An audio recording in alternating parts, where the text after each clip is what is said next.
Everyone, চলে আসলাম তোমাদের সামনে বাসন্তী পুজোর ব্লগ নিয়ে। তো অষ্টমীর দিন সকালে একদম তোমাদের সামনে ব্লগটা শেয়ার করছি। আমরা কি কি করেছিলাম সব কিছু শেয়ার করব, দেখতে থাকো।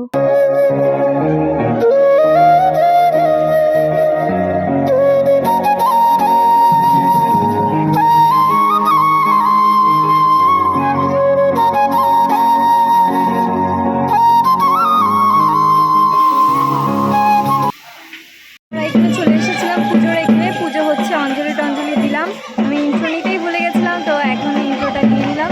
ব্লগটা দেখতে দেখো কেমন হয়েছে, কি কি করেছে সব দেখতে পারবে।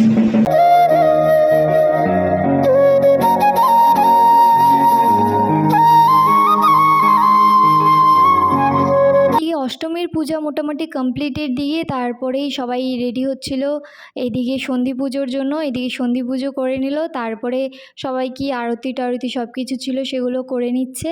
তারপরে আমরা একটু চলে এসেছিলাম বাড়ি। তো আমাদের অঞ্জলি টঞ্জলি দেওয়া হয়ে গেছে, এখন আমরা বাড়ি যাচ্ছি। আবার বিকেলে আসবো, তখন কি কি করবো সব দেখতে পারবে তোমরা।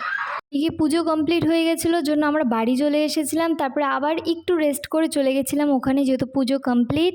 তো তারপরে গিয়ে ওখানে একটু ওদের হেল্প করে দিচ্ছিলাম। ওরা বললো যে এই বাটাগুলোকে একটু সাজিয়ে সাজিয়ে দিতে, এখানে সব ভোগের প্রসাদ নল দিচ্ছিলো, আমি ওদেরকে একটু হেল্প করে দিলাম। তো অনেক রাত অবধি পুজো হয়েছিল একদম। পরে যেহেতু অন্নপূর্ণা পুজো অ্যান্ড অল হয়েছিল, তো অনেকটা টাইম ছিলাম ওখানে, খাওয়া দাওয়া আমরা করেছিলাম সবাই মিলে।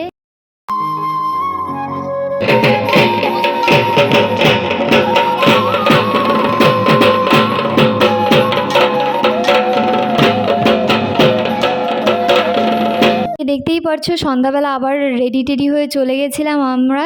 তো এদিকে মা আরতি দিচ্ছে, তারপরে আরতি দেওয়ার পরই এদিকে সবাই মিলে একটু নাচানাচি করছে, আর এদিকে ঠাকুরমশাই এদিকে পুজো করছিল, কারণ তখন সন্ধ্যা আরতি হচ্ছিল।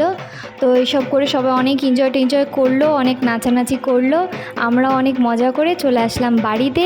তারপরে নবমীর ব্লগও খুব তাড়াতাড়ি আসছে, একটু ওয়েট করো। আর ভিডিওগুলো ভালো লাগলে অবশ্যই লাইক করো, কমেন্ট করো, আর আমাকে একটু সাপোর্ট করো। টাটা।